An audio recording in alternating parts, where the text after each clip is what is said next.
Welcome to LOA Today. I'm Walt Thiessen. With me today is longtime listener, poet laureate, and tie master Anne-Marie Young. This is your daily dose of happy. We are so happy you decided to join us today. Louis won't be able to join us this week, but we will anticipate him coming back next week. But Anne-Marie and I were just chatting a little bit before we got started, and we were kind of talking about how great it is when you just make a decision in life and you just go for it. You just make the shift, you take the steps, and you just dive into it. And then our guest joined us, and we couldn't carry on the conversation. So, obviously we'll be getting to our guest in just a moment. But the thing I wanted to add to what we were talking about, Anne-Marie, is that it's so much easier to get excited and take the steps than it is to wait and perseverate and just fear and all that kind of stuff. You know what I mean? Absolutely, because your brain can just go in so many directions. And how empowering is it to just take control of situations and just be able to move forward? Yeah, it's a wonderful feeling. It's a really great feeling. And we do have a special guest joining us today. I forgot to ask him again, Anne-Marie. I forgot to ask for the pronunciation, so I'm going to have to take a swing at it, see if I can get it right. Okay, I'm going to guess it's Rob Krecak? Close, yeah. It's Krecak. It's Krecak. No one gets it right. You're not alone, Walt. So it's got the Eastern European. Okay, yes, I got it. Yes. Okay, It's a Serbian last name. Serbian. Okay, very good. Well, welcome to the show, Rob, and we appreciate you being here. Your profile that I picked up on Podmatch, where we met, tells me that you are also a very positive personality. So I know you're going to fit in beautifully here. You advocate something that you call the 4-day work week, and so I'm going to start there, just because it's a good place to start. It's one of the things that you're all about. Where did that come from? Yeah, well, first of all, thank you guys for having me. Really appreciate it, and really grateful to be here today. 4-day work week. Well, I wish I could say that I came up with this concept, but of course I didn't. But I like to think that I think outside the box with things. And, if you look at the history of the 5-day work week that we're in right now, that started in 1926 when Henry Ford had, people manufacturing stuff. And so what's sort of crazy to think about is the concept of the 5-day work week is almost a century old. Yeah, look at how much the world has changed in the last century. I mean, we have computers now and so many other things, right? And so, to me, it's about time for us to update our thinking a little bit in terms of how we have to structure our work weeks. And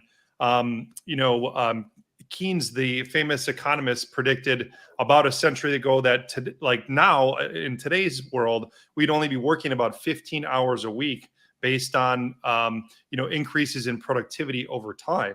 And obviously we're not working 15 hours a week. So there's some disconnect. And I think it's time for us as a society to start thinking a little bit differently about what it means to work and what that can look like. And, how could we actually accomplish more in less time?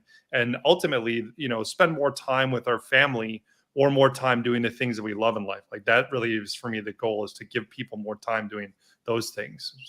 I love that. Keynesian economics may actually have something to do with that longer work week, but that's another topic. We'll go there on another day.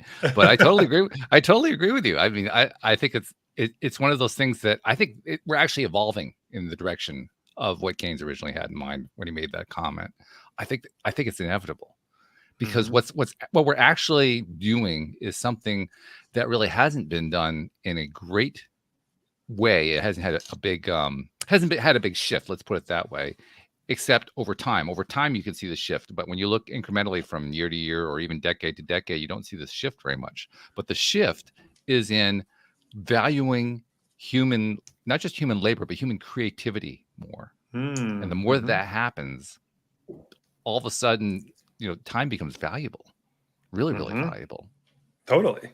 Right. Yeah. I mean, I think, as you look at as you look at what's happened to, the workforce, and I don't remember the numbers, but it's like 50 years ago, something like 20% of our time was spent on agriculture. And now it's like 2% or 1% or something, right? Like we don't, and so it's not surprising to me that as we go forward, there's going to be more creative work.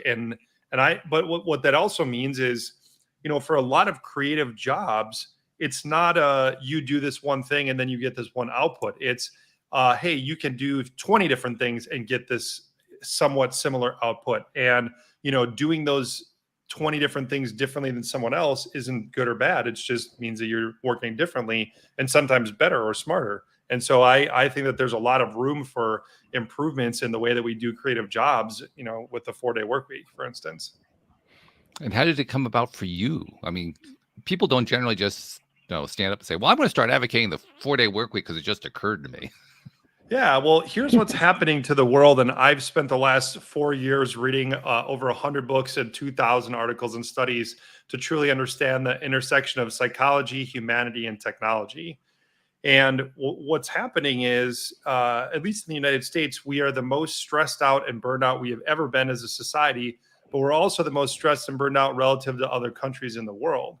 And so we're kind of, the average US worker is essentially reaching this breaking point where we can't work anymore because we're our bodies and minds don't allow it. And so I think the answer to that for a lot of people is the 4-day work week. And so if you can dramatically reduce stress and reduce burnout and get paid the same and spend more time with people that you care about, I mean, isn't that a win on all fronts? Like, everybody's winning.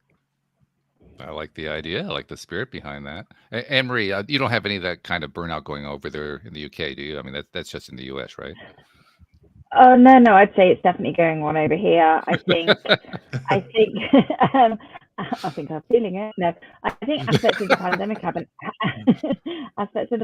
haven't helped. I think where people are now, their home and their work lives are together, and I just think there's less break away, and I think the computers there, you can still work. I just see people online every single hour of the day. I'm quite strict with how I am with it, but I know people who just are exhausted, and I can see a lot of stressed people just cracking.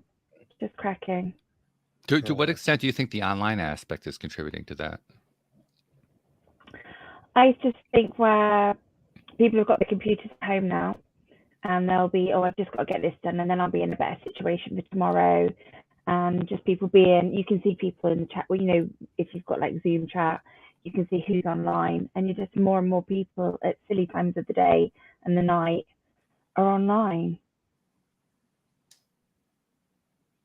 What do you think that adds up to? I think that adds up to people just feeling they have to give more. I think it's people not creating their own boundaries. Because I quite say I haven't capacity to do extra on top of what I do. I might do a couple of hours a week, but I won't go hell for leather because my family's my priority and other things are my priority. So I think other people I think they feel they've got more work and people want to give you more work. Maybe that, like you said, Rob, maybe more people, jobs are getting easier, so they're throwing more at you. And I think that's a big case. People just, and especially for people who want to achieve, they'll take more on, and then eventually those people just feel demoralized. I'm seeing with people that I know, I'm seeing people who want to achieve, want to do more, and those are the people who do the stuff, and then they'll get bombarded with the extra work. Yeah, that's actually been going on since pre-internet, I believe. But I think you're right. The internet has kind of accelerated that trend quite a bit. And it is a dangerous trend because, I mean, well, Rob, I'm going to let you address this part because you're all about the 4-day week. But I think the danger with the 4-day week is a company saying, yeah, we're going to go to a 4-day week, but we're going to pile even more work on you. Yeah, so totally a fair, concern, right? And I just want to be clear that when I talk about the 4-day work week for me, or like what I would do with a company, it's 4 8-hour days, not 4 10-hour days. So you do, every person in the company truly gets a day of time back. But of course, and as you just said, the number one question that I get when I talk to a CEO is, well, Rob, how can I possibly do 5 days of work in 4 days when I can't even do the work in 5 days right now, And like, here's kind of what's happening to the world, and this might illustrate it a little bit differently for people. So the average white collar worker sends and receives 126 emails per day. If it takes you 2 minutes per email, that's right around half of your day right there, almost exactly 4 hours. Then if you're in meetings for 2 hours a day, and some people are more or less depending on your position, but 2 hours a day for meetings, then you only have 2 hours left in an 8-hour day to actually do your job, and for the average person, that's not possible, right? Or not very possible. And so then they rush, or they're very stressed out to try to get the job done in that short amount of time. And then they are very, very stressed out. And so by cutting down on the number of emails that you send or the number of unnecessary meetings you have, it frees up your time to do what you were hired to do, which is your job. So is that possible? I mean, I'm sure there are people who are office workers who are saying, oh boy, if I only had to answer 5 emails a day, that would be wonderful. Yeah, I mean, so I actually had a client who is running for governor of Colorado. So she's a super busy politician. And she came to me and said, hey, like, I'm really burned out from my campaign. This is really difficult to do. I can't manage all this stuff. And so she took my initial client survey, and then she worked with me for 3 hours. And I mean, we did a lot of interventions with her and changed a lot of things about how she communicated and used her technology. But what we found is that when we measured her screen time on her iPhone, I was able to help her save over 40 hours per week of time, over 40 hours per week of screen time, an entire work week's worth of time. And so if I can help one person save 40 hours a week, I'm very confident that I can save the average person 8. It just takes a little outside of the box thinking and some willingness to do something differently. So I think you got to give us an example, because that's a pretty, mind-bending stat you just threw out there. Yeah. Well, here's something very simple that takes 10 seconds and that everybody could do while they're listening to this. So on the iPhone, there's a setting called Raise to Wake. And there's a very similar one on Android. It's just called something slightly different. But basically, when this feature is enabled, and it is by default on almost all iPhones, your phone screen will turn on when you physically move the phone. So if you disable Raise to Wake and turn it off, then not only does it not move, the screen doesn't turn on, but you have to double tap it or press the power button to turn on the display. So this does a couple of things. The first one is it saves battery life. But the second thing is, when you move your phone and the display turns on, well, what do we do automatically? As humans, we just kind of look at the phone because there's this stimulus in front of us, right? And so when you look at your phone and your phone screen shows, they're like, oh, wait, what notification do I have?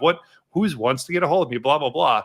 And so you're way more tempted to get sucked into your phone when the feature is turned on. So when you turn off Raise to Wake, it makes it way less likely that you get sucked into your phone. And when I, for instance, disabled that feature, because I track my screen time very carefully, it saved me almost 2 hours per week of screen time from one single thing. So that to me is like, I mean, I don't know. Do you want 2 hours every week back? I would, just to disable one feature on my phone. And yet I imagine that whatever that notification was for an email or a text or whatever it might have been, it still needed to be addressed at some point. So where does the exact savings come in? Yeah. So what happens is when we're so the average person checks their email and Slack inboxes or messaging inboxes, we'll say once every 6 minutes. And so think about if this was physical mail, how ridiculous this would be. Let's say you would get up and go to the mailbox and walk to the mailbox every 6 minutes. I know you wouldn't really do that. I got to actually interrupt you for a second here. Is this really true? People are checking their messages every 6 minutes? Yeah. Oh yeah, for sure. I'm people are lucky if I check my phone like 3 times a day. So that's why I'm really wondering. Well, you're in the very small minority, and you're already way ahead of the game. Then you're way ahead of the game. And I mean, when they're at a computer as well, not just on their phone, but like when you're in like your email on your computer, people are checking it once every 6 minutes. 6 minutes. Wow. Oh.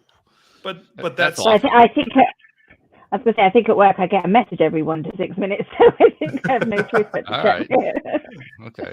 Right, but then we see what happens then, Anne-Marie, is and you're like everyone else, right? That creates some pressure for you to want to answer those emails, right? Or even if it's not explicitly stated by the email sender, you still kind of feel this pressure to like be checking your inbox, then to kind of triage the emails as they come in. Do you agree? Yeah. Absolutely. Yeah. And so then when you're constantly checking your email every 6 minutes, you're really not, people like underestimate how much time that's taking. It's a massive amount of time. It's just, 10 seconds here, 30 seconds there, 40 seconds there, but aggregated together in a day, it's hours a day. Which is ironic because email was supposed to actually make our time more efficient, not less efficient. Right. Exactly. So that's what's kind of happened, right? Is email is a free communication medium, like a lot of them, right? We don't. So there's no incremental cost in general for me to send an email, and so I just, I think that there's no cost, but the true cost is my time. That it's just hard to factor into for one email. Do you think that we spend too much time on text-driven communications? I say that because I think we spend too much time on text-driven communications. Yeah. So here's kind of, this is a huge part of my thesis, we'll say, for Humans First, and this is why I believe that what is contributing to the loneliness epidemic in the world. So just as a way of way of thinking about things. So we are the most connected we've ever been in the world, but we also have the highest loneliness, right? And I'm trying to figure out why is that. And so it's pretty ironic. It is ironic, right? What's happening, right? So here's what I believe is happening. So when, let's say, Walt, for instance, you and I were having this conversation in person, and I gave you a pat on the back, right? Like I was saying, hey, I really appreciate everything. So when you get warm human touch from another person like that, it releases two chemicals in your brain, serotonin and oxytocin. Mm-hmm. These are two chemicals that make you feel loved and appreciated and cared for and supported. And it's those chemicals are released the most when we have warm human touch with other people. Well, as we gravitate toward away from warm human touch to digital communication like texting, email, direct messages, and social media, the amount of serotonin and oxytocin released are less and less, and sometimes almost none. Mm-hmm. And so that is why, all these communications are going more digital. We're now experiencing less serotonin and oxytocin from our relationships, which makes us feel less supported and loved and cared for. And that's contributing to our feelings of loneliness. That's what I really believe is happening today. I think that's a very valid point and very accurate. Something else that comes to my mind is distance. And by distance, I mean, how far does the electronic communication have to travel? And the reason I think about that is, now this is a little bit of a stereotype, so forgive the stereotype, but it's a classic example of, the 5 teenagers who are texting to each other while they're in the same room, right? Yeah. I mean, it's like, well, have you ever thought of, talking? Talking? Are you kidding? No. Join the 21st century. Anne-Marie, do you experience that in the UK as well? People sitting around, in a circle, texting each other in the same circle.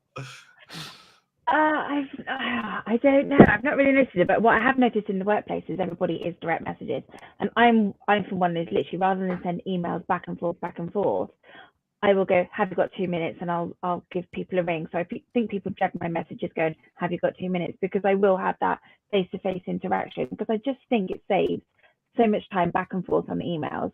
I can see younger people are constantly on phones. Like my daughter, I don't let her have her phone all the time. She's only 10, but she would literally be on it all the time, and her friends around the corner. Whereas when I was a kid, would go and meet and play at the park or something. So I do see it changing.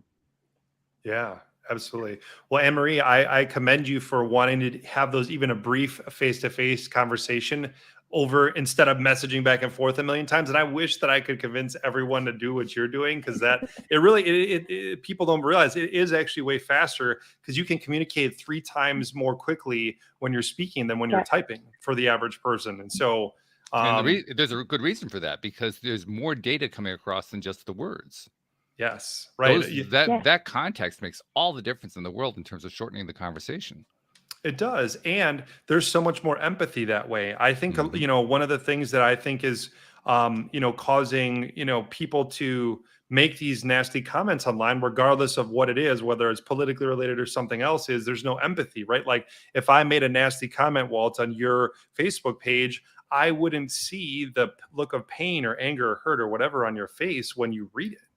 But if I said you wouldn't see it for a while either, because I'd probably take 3 days to go look at the thing in the first place. But I get your point. Yeah. But I mean, so my rule of thumb is I only write online publicly what I would say to someone's face, like in person. And if I don't feel like I would say it to their face, then I don't write it. But there's also the body language. There's the sound of the voice. There's the tonality. I mean, that's what I Yes. love about what you're doing, Anne Marie. You say, all right, let's get on the phone and talk, because more information is being transmitted than just the words. And that information, God, it can make all the difference in the world. I think probably, I mean, I don't have any studies to say this is true. Rob, you may have studies on this. I don't know. But my guess is that a large chunk of the time that gets spent on email or other forms of text communication is wasted time, because people are misunderstanding each other. So they're trying to confirm, is this what you meant? Maybe you were saying this. Well, what you really should have said is this, all this other crap like that. When if they were just talking to each other, they'd know. Yeah, I do. Walt, I for sure have a study related to that. So humans have a negativity bias, right? Like it's a survival mechanism. Yeah. And so what people also don't realize is when we communicate digitally, like text, email, whatever, we generally interpret that information way more negatively than if the exact same information had been said audibly, like in a voice, in a voice call or in a Zoom call, or obviously in person.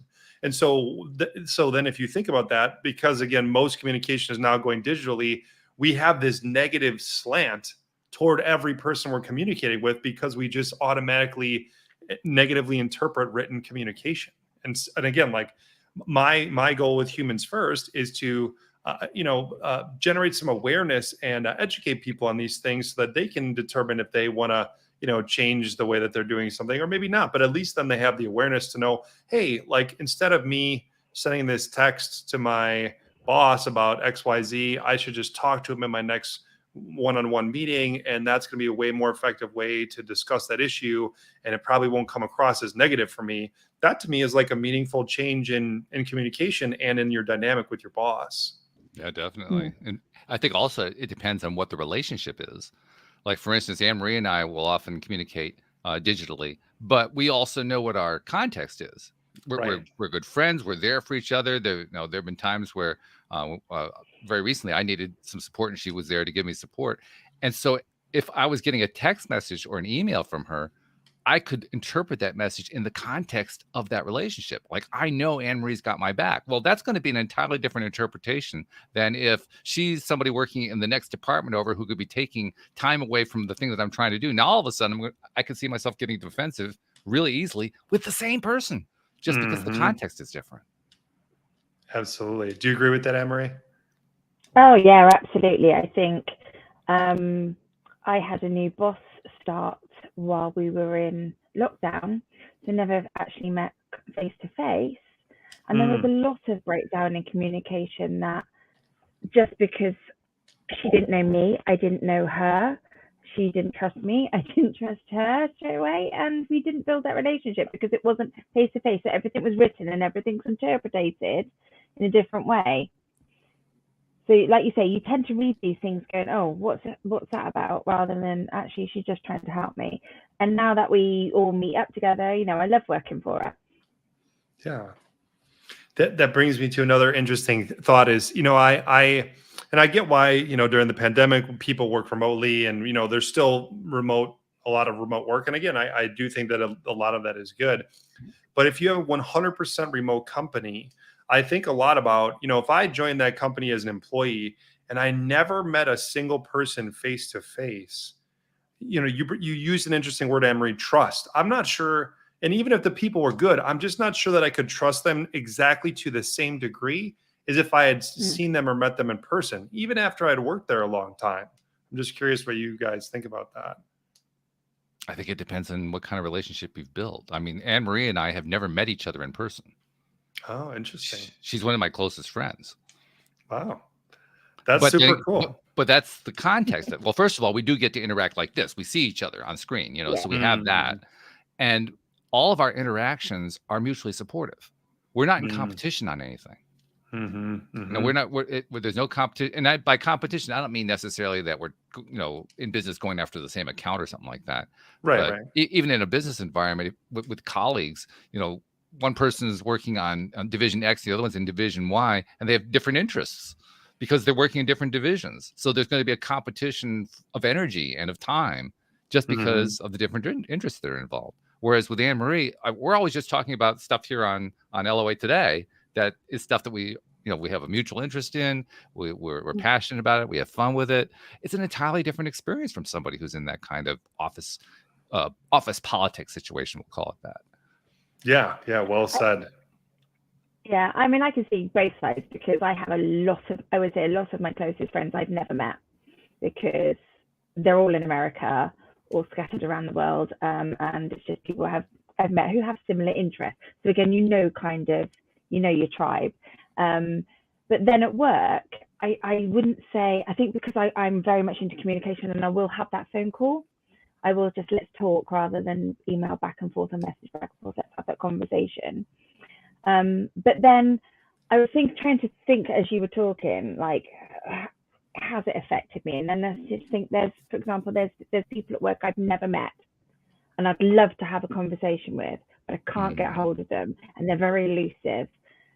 And that does make it very tricky to build a relationship, and you do have that distrust, like, why can't I get hold of this person? Are they at their desk? What are they doing? Why won't they talk to me? Why won't they engage? So, and I think when you're face to face, you can walk up to somebody's desk, or you can just catch that body language if they don't want to talk to you. Do you know what I mean? I think being remote has lost a lot of elements. We need relationship. We need body language emoticons. We have facial emoticons, but there aren't any body language. Well, there are a few of them, but there aren't enough of them, I don't think. Oh, that's a great point, Walt. I like that. That's body language emoticons. I mean, you need an emoticon for like turning your shoulder away, right? That's awesome. This is the next $1 billion idea. I love it. Yeah, right. Meanwhile, 5 entrepreneurs are calling their VC saying, "Hey, I got a great idea for you."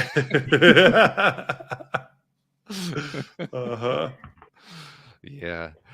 But I think we're really touching on something very, very critical here. I mean, I love that you're bringing this out in what you advocate and what you teach. I think the idea of connection needs to be taken to the next level. Because right now, for the most part, with most people, connection is you have just made a connection. That's about it.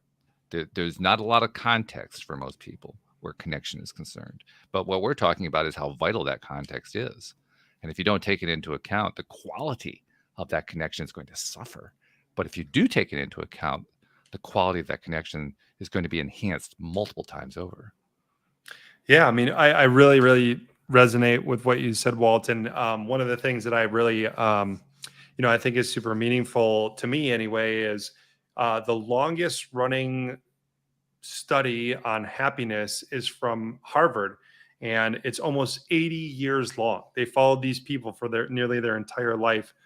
And what they found is that, basically I'll summarize the study, that the number one determinant of your happiness is the quality of your relationships in your entire life. Not the quantity, not how many, definitely not how much money you have or anything like that, is the quality of your relationships. And so even if you have 2 or 3 good friends and you get to spend a lot of time with them, that still can be a very happy and meaningful life, which to me is I really like that. Well, speaking of Harvard, there's also another study that came out of Harvard, not the 80-year-old one. I think I know about that one, but there's another one that was done by one of the positive psychology gurus, Sean Aker, when he was at Harvard. And in that study, he found he was trying to identify ways to help Harvard students who are extremely overworked, overstressed students find some way to help assure them that if they do X, Y, and Z, they'll be successful. They're going to achieve that success that they're so fearful that they're not going to get to. And so he put this long survey together, and he couldn't correlate anything except for a question that he threw on at the last second. And the question was about social connections. And the correlation that he found was that it was looking at the social connections was 70% accurate in being predictive of somebody's future success in whatever it is they were trying to succeed at. Wow. Yeah. That's fascinating. And I still can't believe Sean hasn't publicized that. The only place I've ever heard him talk about that was on a PBS special. And it was in a special where he was promoting his book, The Happiness Advantage. It isn't even in his book. The only place you can find it is in an addendum on this special. That's the only place he's ever mentioned it. Come on, seriously? I've looked for it online. I can't find it anywhere. That's the only resource I've been able to find that references it. But my God, what a result. 70%. And as he points out, the correlation between smoking cigarettes and getting cancer is just 44%. I mean, this is a huge correlation. No way. That's amazing. I've not ever heard that. I appreciate you sharing that with me. Yeah. Well, that's great. Well, nobody else has either. That's why I keep sharing it to let people know, because people got to know this thing. This is great. That's unbelievable. Yeah. Can you imagine how this would affect all kinds of relationships, not just business relationships, if people understood just how important the depth and breadth of their social connections really were? That's what I'm trying to show people. I mean, that resonates so much with me. I really appreciate you sharing that. That's awesome. Now, I have a personal theory. I'm kind of curious to know what your personal take is on my personal theory. That's about as personal as we get. But my take is that if you really want to make yourself close to 100% predictive of your own success or failure, you need to look at two factors. The first one being the social connection. That's the big one. But I think the other 30% is in your self-confidence. Oh my God. So that's super interesting you say that. And Walton, I've actually spent an inordinate amount of time thinking about this, because I believe that almost everything positive in life comes from having good self-confidence. Because think about it. So if we assume that the social connection part the first part is true, right? Well, what allows you to have good social connections? Generally, it's comfortability and good self-esteem with you, with yourself. And so, because if you can't take care of your own needs, or you're not confident in yourself or your own stability or security, you're not going to look toward other people, because you can't even take care of your own crap, Right. And so that's why so if we believe that social connections are the thing that gives us the most joy and the most meaning in life and the most happiness, and that self-esteem is an input of those social connections, then really it's having a strong sense of self and a high self-esteem is what actually really truly leads us to have the best life. And that matches up perfectly with my experience doing the show. I've been doing the show for 10 years and interviewing all the people who've come through. I have so many amazing people. Every single one of them had high levels of self-confidence, without exception. Every single one of them. So yes, I totally agree with what you're saying. I resonate with it entirely. My insides are going vibrate, vibrate, vibrate. Because it is, to me, it's just so freaking obvious. It is. But here's again, something that I really want to educate people on, I guess, or bring awareness to. So if you think about your body and your mind, they're obviously connected. And if you think about let's just say humans are basically a really intelligent animal, right? Like that's really what we are. Is we're just super smart animals. And any animal or organism basically functions in one of two ways. They're either in a positive emotional state, which means that they are like gravitating toward something or someone that could make their situation better, or they're in a negative emotional state and they're avoiding something that could cause pain or kill them, or make them not live, right? So positive emotional state or negative emotional state, and generally we're in one of the two. It's and yes, there's some like neutral area, but on the whole we're in one of the two.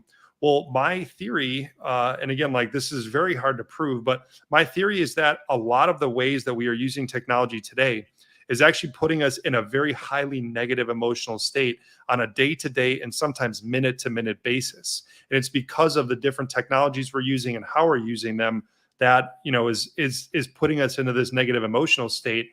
And so I think when we are in this negative emotional state a lot of the time, it doesn't allow us to have the self-esteem or self-confidence that we would otherwise. And that's significantly negatively contributing to our mental health and our self-esteem and our self-worth. I love that. So I have a follow-up question on that. Yeah. My follow-up is chicken or egg? In other words, is it the negativity that's creating the lack of self-esteem? Is it the self-esteem that's creating the lack activity? The negativity? Where's the mix here, do you think? Yeah, I love this question. I think it is more causal by technology than So I think technology is causing more than the other way around. And but to give you an example, so here's an example, right? So let's say you have a bad day at work and you go home, and because of this bad day at work, you surf on social media for 2 hours. The average person in America, by the way, is on social media for 2 hours and 14 minutes a day. So that's, even though that sounds like a lot, that's not a lot at all. And if you're younger, it's probably way more than 2 hours a day. So yeah, I'm at the other end. I'm counterbalancing is what I'm doing. Nice. Yes. So you're on social media for the 2 hours, and what's happening during that time is you don't realize it, but there's all these things that are happening. So like you're probably using social media as a coping mechanism to deal with your bad day. But what you don't realize is that it's actually putting you into an even more negative state because of all these other things that we don't need to get into. And so that is a scenario where, for instance, you think, it is kind of a chicken and egg scenario, but there, I think that your negative emotional state propels you to use technology even more negatively, even though you don't think that or realize that. It's kind of crazy. Now we're leading in. Emery knows where I'm going here, I'm sure, but we're now leaning into one of my favorite topic areas, because one of the things that I have learned mainly through doing this podcast. By the way, I'll just give you the little short version about why I started the podcast. Yeah, I started this in 2012 because the 2008 financial crisis wiped out my business, wiped out my wife's business. We were basically devoid of income. And by 2012, we were deep in debt. The savings was gone. We're trying to figure out how to survive, all this other kind of stuff. Couldn't afford to hire a coach. So I know I'll start a podcast. I'll bring experts on. They can teach me for free, and I can actually get through all this stuff, which worked beautifully. But the point is that what I've learned since then is that we have the capability to think about our experiences differently from the way we would do so by default. Yes. We have the ability to decide, okay, I am encountering this negative thing that I don't like so much. How am I going to respond to it? We kind of forget that. We kind of get into a rut that says, well, if the negative thing is this, then my response has to be this other negative response. But that's not true. It turns out we actually can take control of that. And so that's why I want to bring up with you, what do you think about the ability of the human being to learn a skill to change the way they're thinking about a negative stimulus so that it no longer treats them or no longer affects them in a negative way? I love that's a great thought, Walt. And so a couple of different things. First of all, I have ADHD. And so it's very difficult for me to focus on something. And I say that because I've tried to get into meditation for many years. And I just didn't think I could do it, or, that's a kind of a BS excuse. I just didn't put forth enough effort. But now that I'm doing it regularly, and I'm not every day, but maybe every other day, I totally see the value in what you're saying. And I very much believe that we do have this, there's a period of time where there's a stimulus, and then there's a time where we can choose to react differently. And then we do react. But here's what I think is happening is because, for instance, let's again, just take Facebook. At Facebook, there are tens of thousands of engineers plus supercomputers that are engineering that product to be as addictive as possible and take as much of your time as attention as possible. Yeah. And so even if you have amazing self-control or you are an incredible meditator, they have tens of thousands of people plus supercomputers trying to negate that and get you to stay on the platform and react a certain way. Yeah, they want you to push those buttons every single time. Right. And so how is it possible that one human brain could resist the power of tens of thousands of engineers plus supercomputers? And the answer is you can't. That's an unfair fight for anyone, even the person with the highest self-control in the world. That's still a very hard fight. So what do you think the solution is? Well, the solution is what I'm hoping I can help people with is to have I call the area of study that I'm in technology mindfulness. And it's to have some awareness of the ways that technology is impacting your life so that you can decide if you want to change your behavior or not. And to me, part of that is making a decision on things like how much time do I actually want to spend on social media?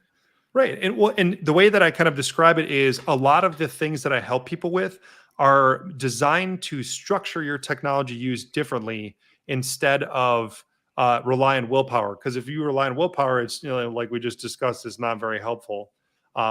Anne-Marie, I'm just curious, by the way, what you think of, the stuff that we've been chatting about, because I always like to get other opinions about, because I know that some of my, we'll just say my theories can be very out of the box, we'll just say. Oh, we love those. Don't worry about that. We love out of the box theories. The farther out, the better. For me, I can easily lose a couple of hours just on social media without even realizing. So I can see how you just like your brain goes, and then I can see how that affects me on a day-to-day level. If if you're on it before you go to bed, and how my brain doesn't switch off. So, and I know at work, if I really don't want to do a job, I've had to retrain my mind, because I would procrastinate. I would just I'll just take a quick look at my phone because I don't want to do that. And I'll leave it in another room. And I focus on how I'm going to feel after I've done it, and then it empowers me to do what I've got to do. So I've kind of had to retrain myself, because I could easily get lost in that social media thing. So I can see that. I really like what you just said. I think about how I'm going to feel afterward, and then that helps me do something. I've not heard someone say something quite like that. That's really cool. If you don't mind, I'd like to use that with some of my clients, because I think that that's a powerful way of thinking about things, if you're okay with that.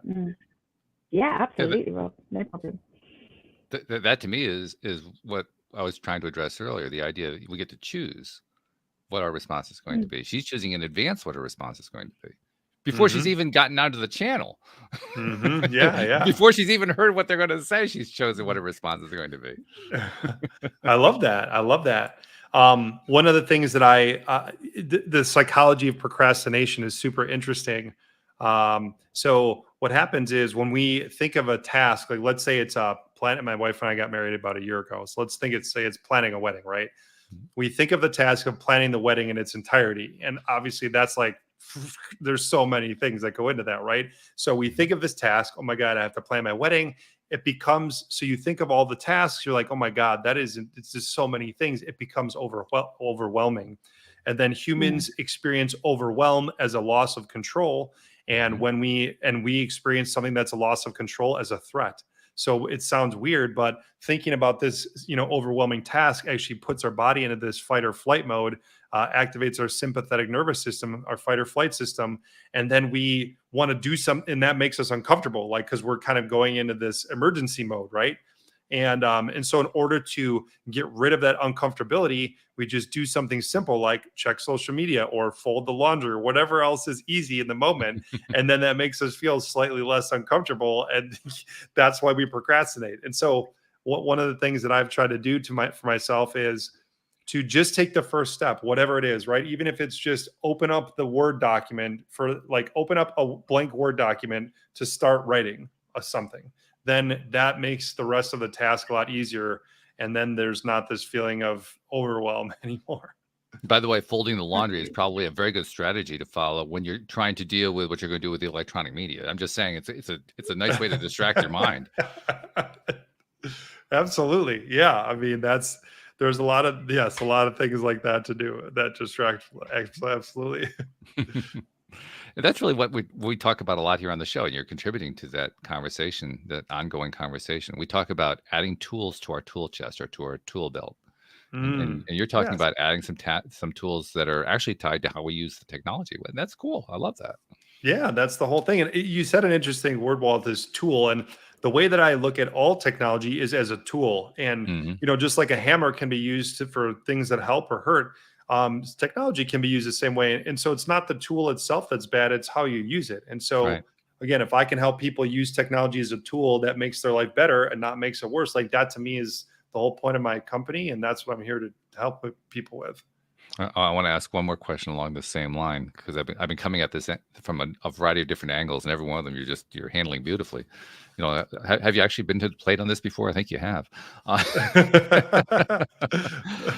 But one of the things that I want to bring out is Anne-Marie mentioned the value of deciding what her desired outcome is before she does something. We call that pre-paving.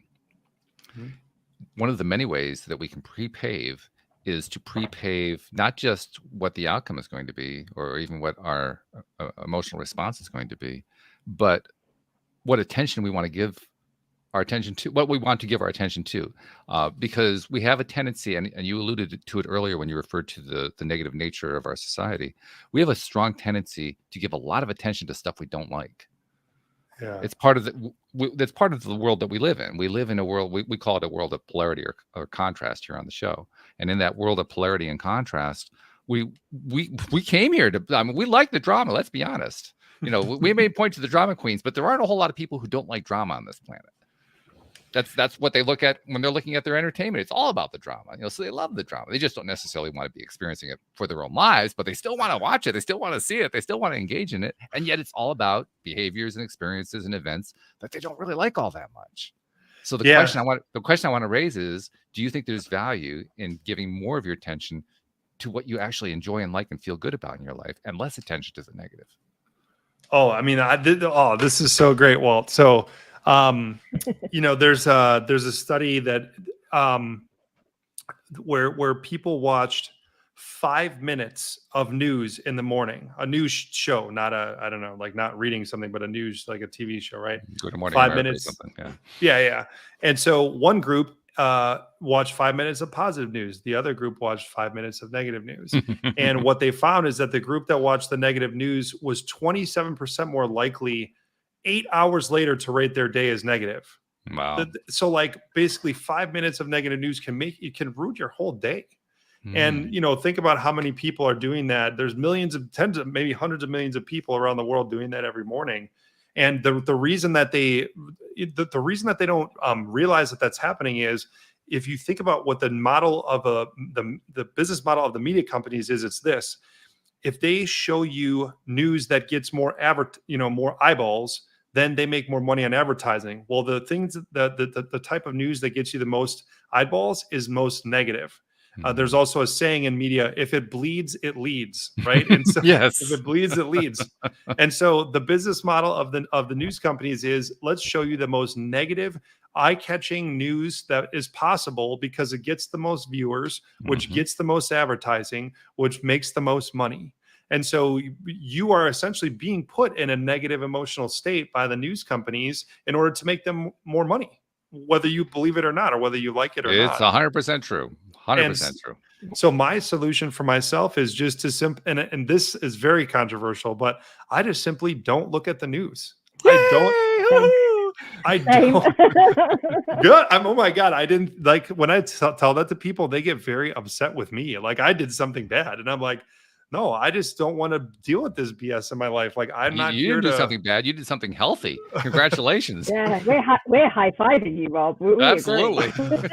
There we go. All right. I'm just so happy to hear that resonated with you guys. Because when I tell people that, they're like, well, how do you find out about things that are important? And I'm like, you know what happens if something's super important?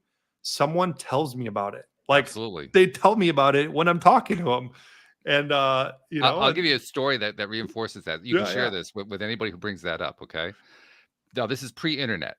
Okay. So back in the late 1980s, the wall fell over in Eastern Europe, right? I was not watching the news. I didn't know about it. Wow. I didn't find out until a year later. No way. I did not know, because I was in a rural location. I didn't have a whole lot of social contact going on. I wasn't paying attention to the news. So all of my channels for getting there weren't there. And do you know how much that actually upset or even, turned around my life, that I couldn't get that information? That much. Zero. Yeah. Zero. So anyone who says, well, you got to be informed, my answer is why? Why is that so frigging important? I totally agree. What were you going to say, Anne-Marie? I was talking about the news with somebody at work, and I said I didn't watch it. And I just sort of was like, I'd rather create my own reality than watch what they want to feed me. So that was kind of my answer to it. It's just like, I'll create my own news. Ooh, I love that. I love that, how you frame that. I want to create my own reality, not live in someone else's. That's really cool. Yeah, because it's all doom and gloom, and there's nothing shocking, because everything's breaking news and everything's doom and gloom. I'd rather just go and watch something positive on anywhere, or read a book. Yes. So I totally agree. My husband watches it. He's really like, his general knowledge is amazing, and I'll just go, okay, so what's happening here? Oh, okay, great, thanks. Curated news source right there. Yeah. On a need-to-know basis. Yeah, I understand the viewpoint of somebody who says that you got to stay informed. You got to know. I think part of what they don't understand about their own viewpoint is why they have it. They probably believe that they have it because they think they need it in order to function throughout their day. What they don't realize is that the truth of that, it is true to an extent, just not the way they think it is. It's true because they need their daily dose of negativity in order to feel like they're in their comfort zone. They're looking for that in order to stay in a place that is very familiar to them. Because that when you get outside of that familiar comfort zone, then all the craziness starts to happen. So the real motivation, I believe, behind this whole idea that, well, you got to stay informed is to stay in that comfort zone. That's super interesting. I had not thought about that. Huh. I really like that. You know, it's interesting to me that if you look at, you know, my wife and I had COVID before the vaccinations even came out. And so this was like a year and a half ago or something. And, you know, one of the, like, you know, they've done all these studies of COVID, like, hey, what are the things that, you know, like, here's the effects of COVID, right? But what I found interesting is one of the effects of COVID after you get it is higher anxiety. Well, I've thought about this. Why do you think there's higher anxiety? Well, gee, every news outlet for like 2 years basically pounded into your head that you get this thing and it's like the worst thing ever. And again, obviously I don't wish that anyone gets COVID, but the point is like, if you listen to hundreds or thousands of messages about anything, whether it's a teddy bear or COVID or you know, something else that is negative, of course you're going to have all these negative you know, stigmas or like mindsets related to that. That's not a surprise at all to me. And so I think it sounds sort of like a crazy viewpoint, but I think that the media and the news outlets have essentially created this anxiety in people who have gotten COVID.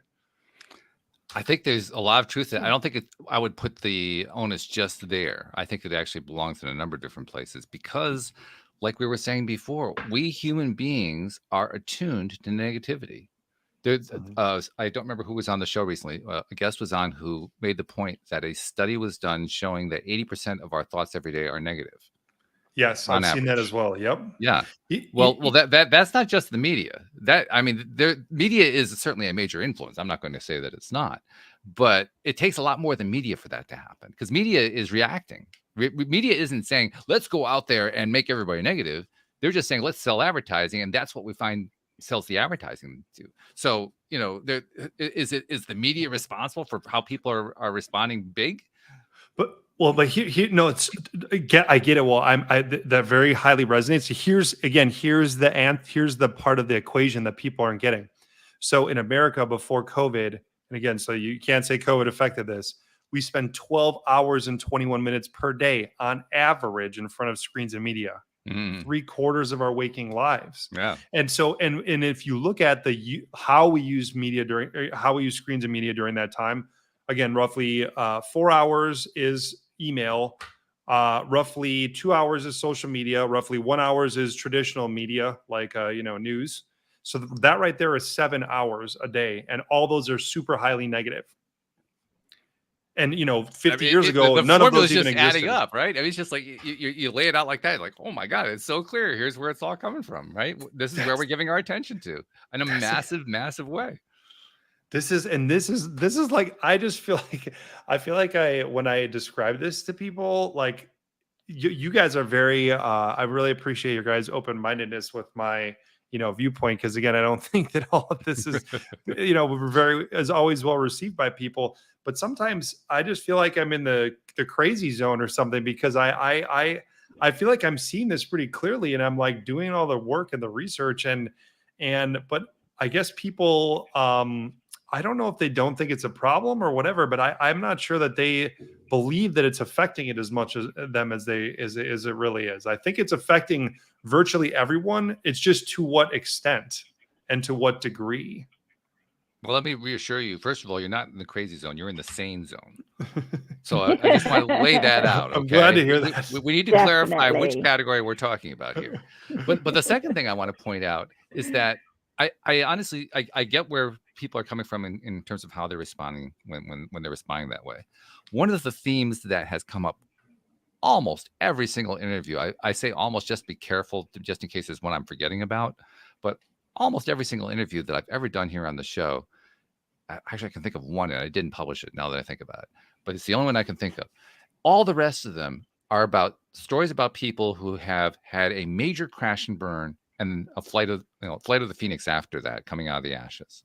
Wow. And what that tells me is you have to have some kind of a crash before you finally are willing to sit up and say, wait a minute, something's got to shift here. What is it that I need to shift? So the answer for, why is it that people are so tied into paying attention to all this negativity without thinking that it's a problem? It's because they haven't crashed. The crash has to happen. Once the crash happens, it's like, oh my God, what just happened? How do I deal with this crazy situation I'm in? How did I even get here? And now all of a sudden you're open to the idea of, well, geez, maybe I put myself there. That's a great perspective. I appreciate you for sharing that. And that, it's interesting to think about that. So, I think, unfortunately, I think that it's going to take a lot more time for a lot of people to crash, because if you look at what's happening, I mean, it's not like people went from, 1 year I spend 20 minutes on social media a day to the next year I spend 3 hours. Like, that has been kind of a gradual change over the last 10, 15, 20 years for a lot of people. And so like they didn't, because it's been gradual enough, I guess, that, the average person isn't like saying to themselves, like I feel way worse than I did 10 years ago, because they're not thinking to compare themselves to 10 years ago, but they do feel materially worse than 10 years ago. Mm-hmm. And so I totally, your point really resonates with me. I guess I'm like wondering what is the average person's crash need to be in order for them to wake up to this, this stuff that's happening to them. I don't have the answer to that. I'm just, well, you pointed to one. I mean, a moment ago, you mentioned the pandemic. That was a crash for the vast majority of the population around the world. And look at some of the things that came out of that crash. One of the first things that came out of it was people realized, oh my God, I can't be in contact with my family unless they live in the same house that I live in. And even then I have to be careful about it. And all of a sudden, the value of virtual communication on internet took on a massive new meaning. Zoom took off like crazy. Zoom just became like the biggest company in the world because of the pandemic, because everybody said, wow, I kept taking it for granted, all this connectivity I had. Now that I'm missing the connectivity, wow, do I value it? I value it in a way that I never valued it before. Yeah. And what among the many things it has led to? It led to appreciation of service workers. It led to the Great Resignation. Great Resignation accomplished what Congress couldn't accomplish. It changed the minimum wage. Because people said, hey, screw this. I am so much happier working at home. Why would I want to go back to an office? And suddenly the whole demographic shifted. The whole thing. Yep. So the answer to your question is that's what it takes. It takes a crash like that. That was a crash that everybody experienced. Yeah, I suppose I didn't really think about it that way. That totally makes sense.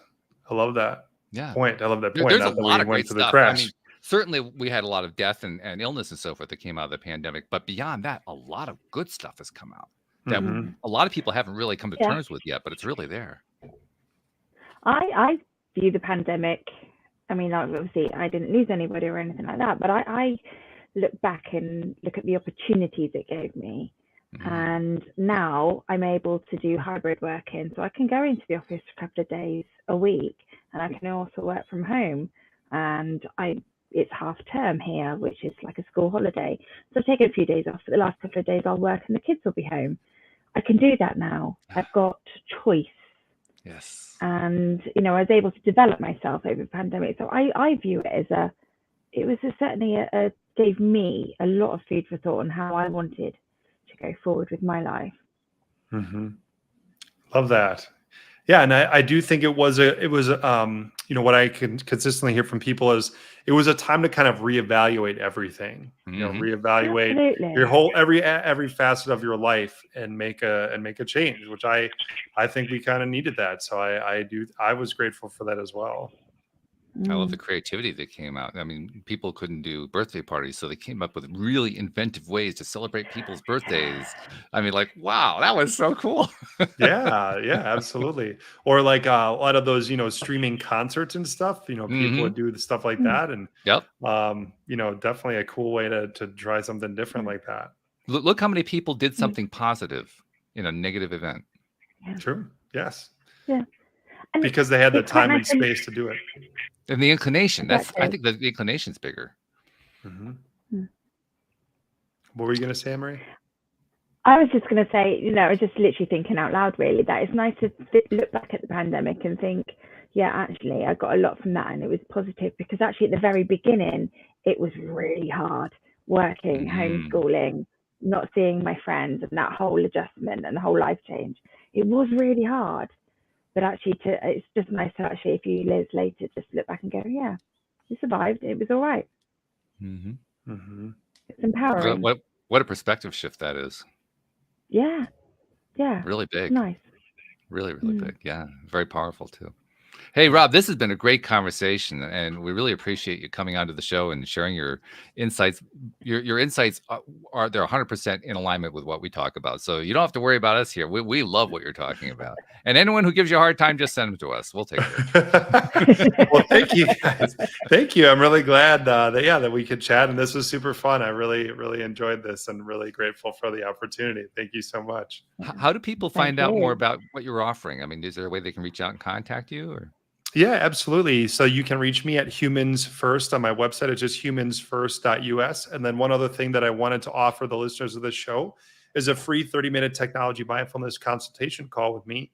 All you need to do to redeem that is just email me. My email address is rob, R-O-B, at humansfirst.us. Just email me there and mention this show in the subject line, and then I will set up a free 30-minute call to see how I can help you with your technology mindfulness. Excellent. I'll make sure we get links for that in the show notes so they can get it easily. That's really Thank you. great. Yeah, that's great. And one more thing I got to tell you that I make it a practice to tell all my guests, and this certainly applies to you. There are many people, including listeners of the show, but also listeners of other podcasts and maybe readers of articles you've written or whatever, who have been influenced by what you've been doing and saying for the better. You'll never hear from them. You'll never see them. You'll never know exactly what happened. But you have helped many people that you don't know about. So I like you to make it a practice to say on their behalf, thank you for what you have done and for what you're continuing to do, because you're making a big difference. Thank you. I really appreciate hearing that. That means a lot. And we appreciate you very much. And I appreciate you, Anne-Marie, as usual. I'm looking forward to Likewise, continuing this wonderful collaboration we've got. Of course, we'll have Louis back next week. And I also appreciate our listeners everywhere. We will see you all next time here on LOA Today. Goodbye, everybody.